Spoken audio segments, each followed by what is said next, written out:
Hi everybody, in this video I'm going to show you about a tool that can help your debugging experience be a lot more pleasant. You can go from this to this. Bonus.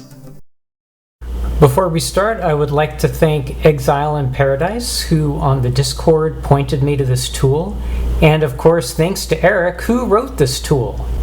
This video assumes you already have some kind of workflow set up to develop an assembly for the CoCo, and this only talks about this one extra piece to your workflow to add symbols to your debugging experience.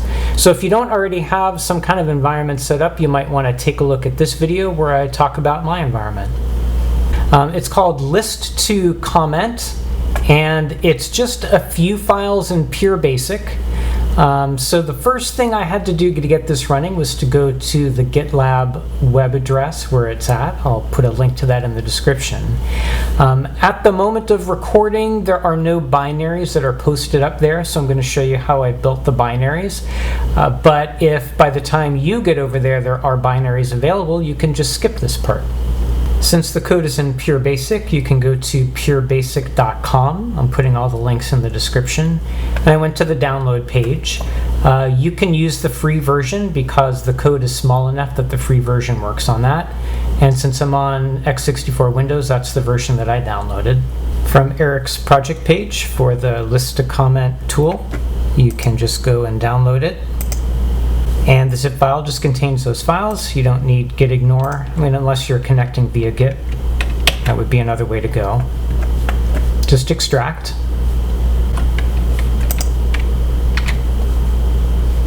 Then start Pure Basic.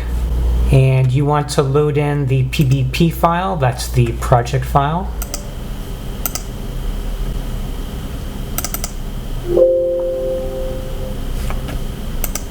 Now what you want to do is just make an executable. So in theory you would go to compiler, create executable, but if you do that, and it'll ask where to put it, then it gives you a little error because the version of the compiler that the project file references is older than the version of the compiler that comes with the Pure Basic. So you can just update the project file. So if you go to compiler options, it'll complain again, but then it will automatically change it to be the version of the compiler that you have. So just hit OK, and it's made that change. So now you can go and actually do compiler, create executable, and you're done. So there's our executable, and you can just run that from a command prompt. So if I try running it and I ask for help, then it goes and prints the usage information.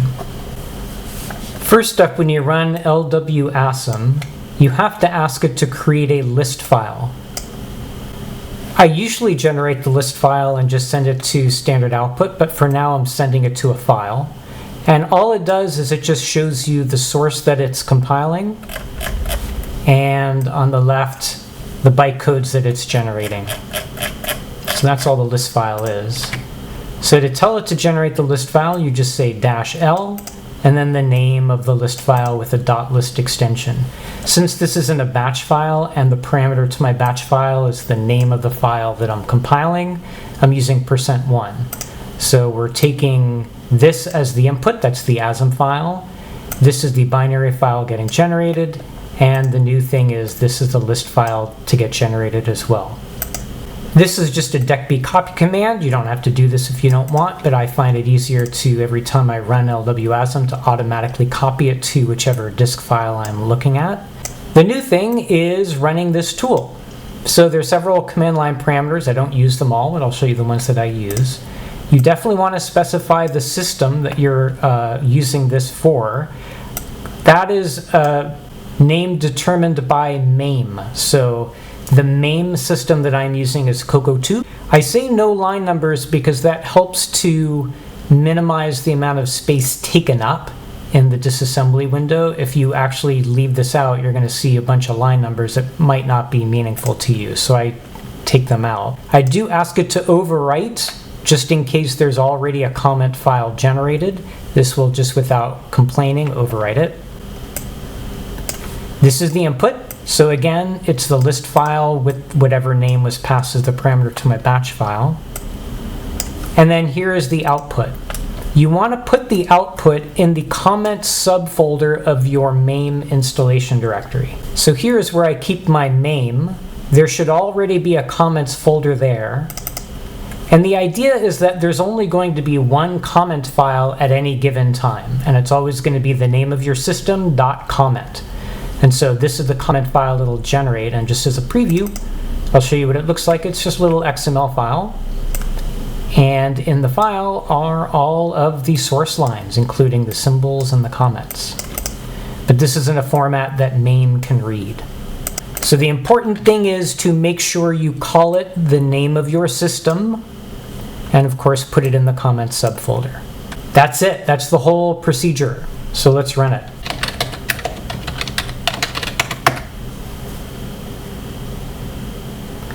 So that's the whole thing. It assembled it, copied it to my disk, and the new thing generated the comment file. Now let's run.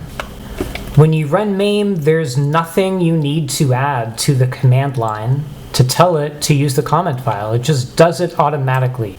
But be sure that the name of the system that you specify matches the name of the system that you told list to comment and that you named for the file for your comment file. Okay, so the debugger is up.